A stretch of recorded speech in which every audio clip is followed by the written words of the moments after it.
Alright guys, so I'm going to give you guys a little demonstration of my new tire machine. It is the ME-T500 and decided to show you guys with my cruiser car. My wheel finally gave out on me, so give you guys a great demonstration of how this new machine works that I got. I did run off a couple customer tires on here, and as you guys can see, it still looks new, but I always keep it clean compared to my old one.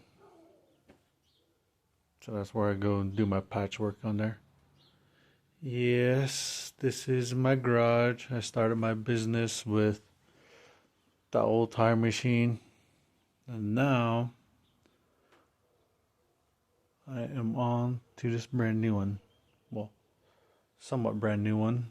Did a couple of tires on it, so still new. Yes, my business is in my garage.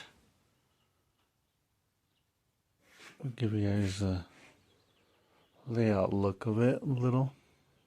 And we're also going to be balancing it too also. Alright, let me see if I can do this with one hand. If not, then I'm going to have to lay my phone somewhere to show you guys. Alright, now we're going to pop the bead off of this. Kind of hard to do it with one hand, so I'll try to put the phone somewhere where you guys can see me. Okay, so a lot of wheels nowadays, they have a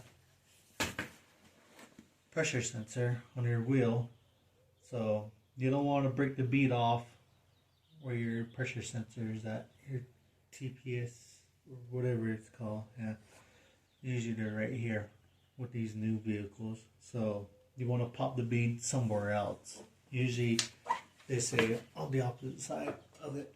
Sometimes with some of the Fords, they have it on the sides here and here, so you don't want to pop the bead here and here if the sensor ain't right here. So you want to pop the bead on the other side.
Okay, as you guys can tell, when I was popping my bead, I had this in, and then I had it squared off, so that way I always do that. Common sense for me, just in case, like a lot of times I get customers big tires, and their tires are about sticking out about that much from the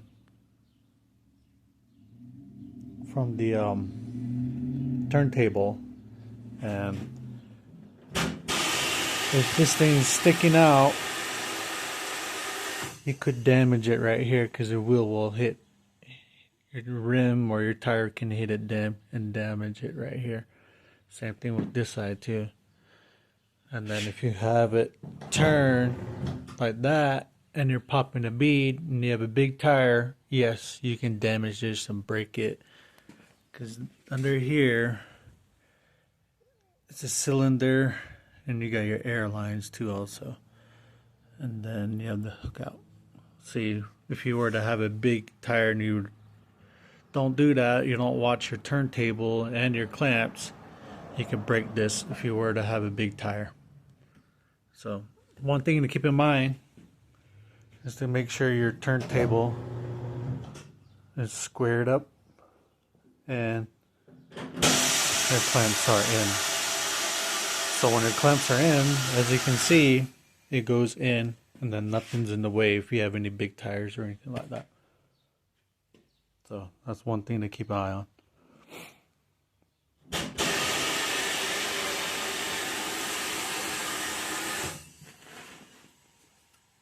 Because this is aluminum rim, the clamps will go on the outside. As you can see, what I like to do is put my clamps on that way, and then this is going to be hard to do with one hand, but I like to put the outer rim on the two back clamps so that way I know it's there, and then as I'm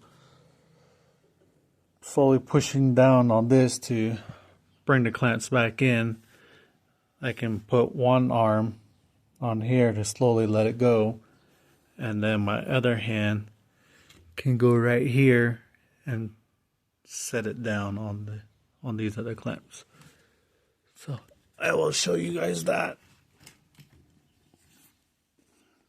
here pretty soon.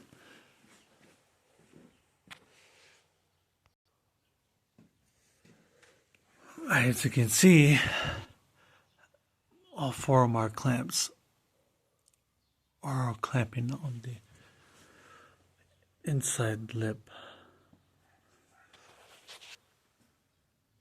Just like that. So that's one thing you gotta keep your eye on. With metal rims, you can clamp it on the outside here, but since this is an alloyed rim, you don't want to damage the inside of this rim, so that's why you go here.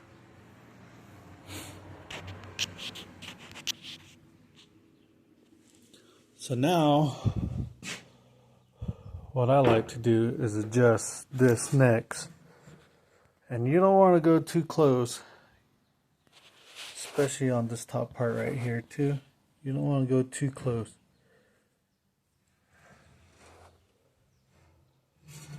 Alright, let me set this down and adjust it. It's right there. I would say about that far away from the rim, yeah. And then that far high off of the rim, I would say about fingertip.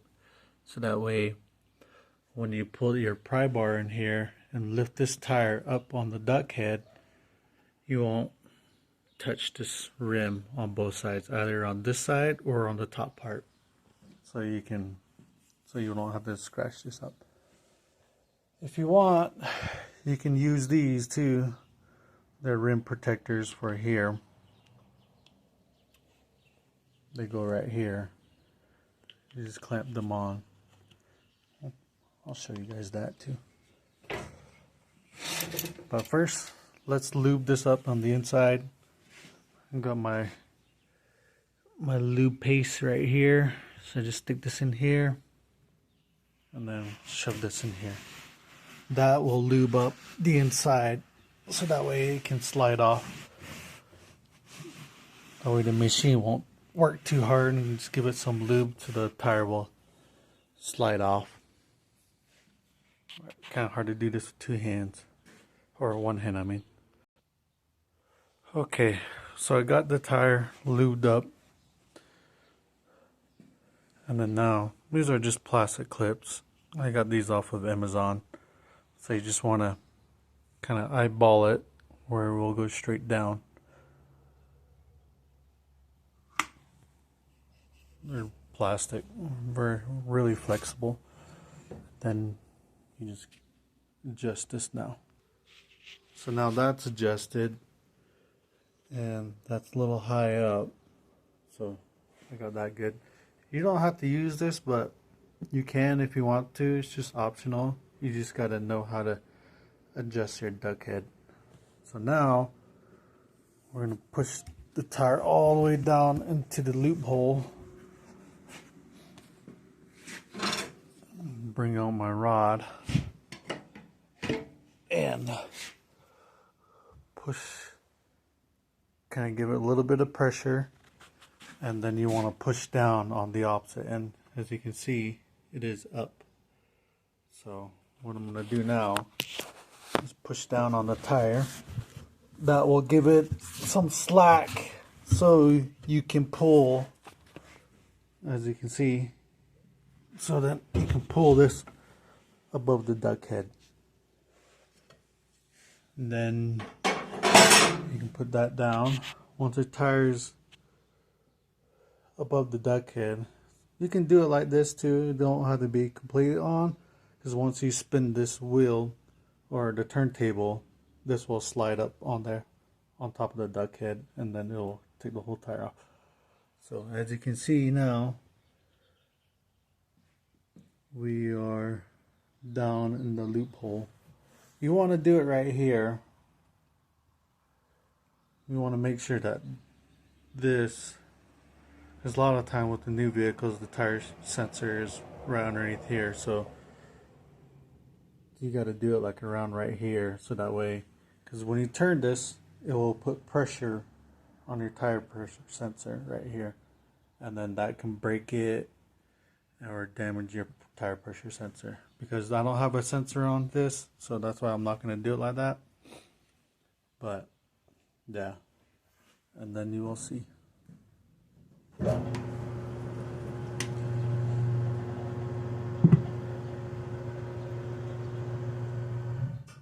And then you can start back where you started from. And then I see a lot of people struggle with this, so let me show you one trick. If I can do it with one hand.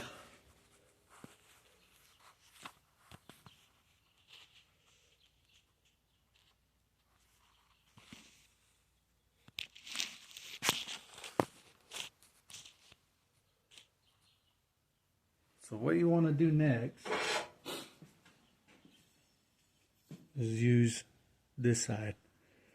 So what I do is I grab this side of the tire, hold it right here, and then I poke this down into the duck head, and then I lift up my tire at the same time. And then that will get you above the duck head.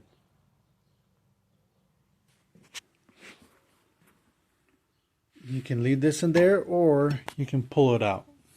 It's whatever preference you want to make. Now this will take the tire off.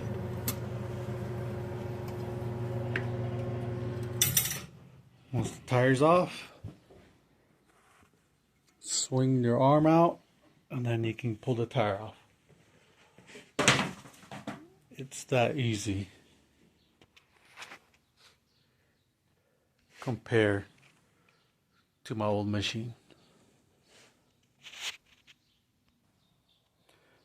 So now I can take this off.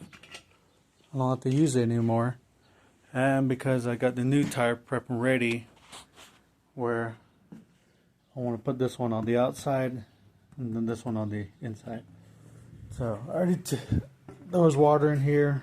I took the water out with the rag. So now I am going to lube up the sides.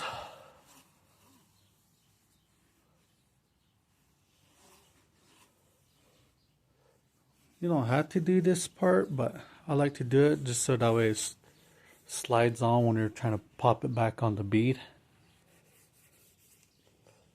Same thing with this side.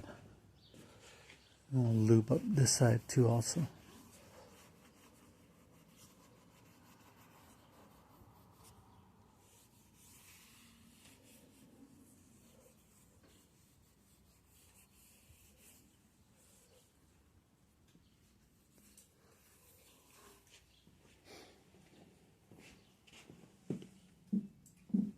Once that's lubed up and you know which way your tire wants to go, put your tire on. Then reverse your turntable. Make sure your valve stem or sensor is right here. See, this is the part I'm talking about. You want to make sure when you're pulling the tire off that there's this hole for it to give it space, so that way it has enough room to pull the tire off. That's why you leave it right here. If you have custom rims, this will be backwards. This will be over here down at the bottom, so you'll have to flip the rim upside down. Some custom rims are like that. And then once you got all that lubed up, you just get a rag, clean it on the around the bead on the rim. Same thing with here. You want to do it here too also, just in case like there's any dirt or anything like that on the bead. You can take the clamps off and then turn your wheel, but I'm confident that there's no dirt on it.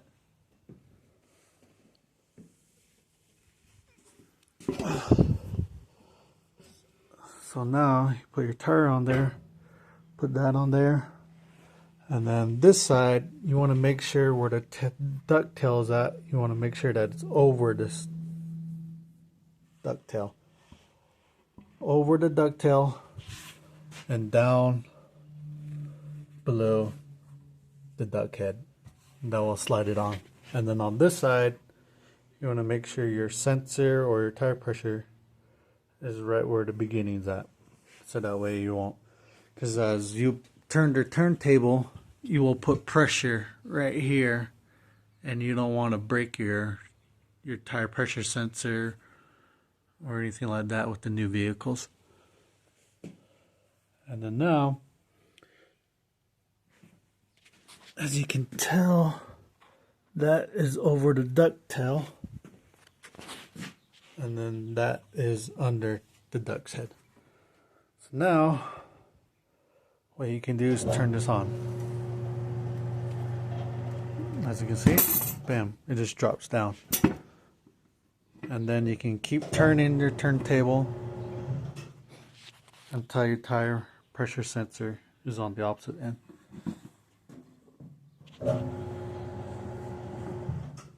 Same thing again. Above the ducktail, under the duck head. You just put a little bit of pressure down here, and then it will go. Voila. We're done. Now, you can take the rim, the tire off of the clamps, and you can start airing it up.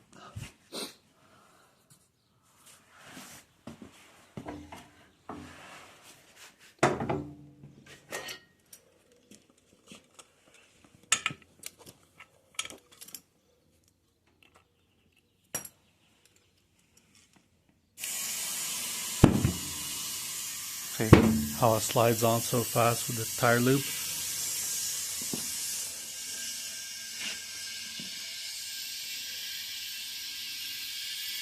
It's already on the bead.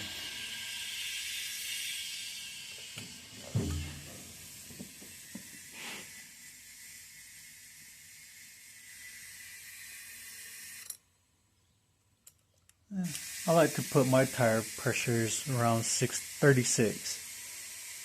I think 36 is a good number.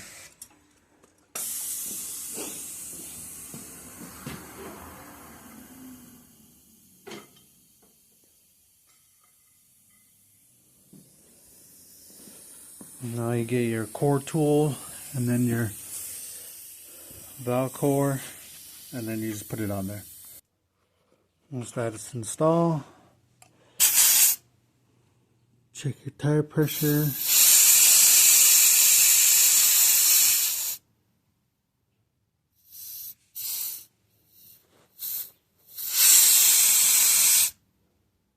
36. Voila, you are done. Beads already on there all the way around the outside, and same thing with the back side.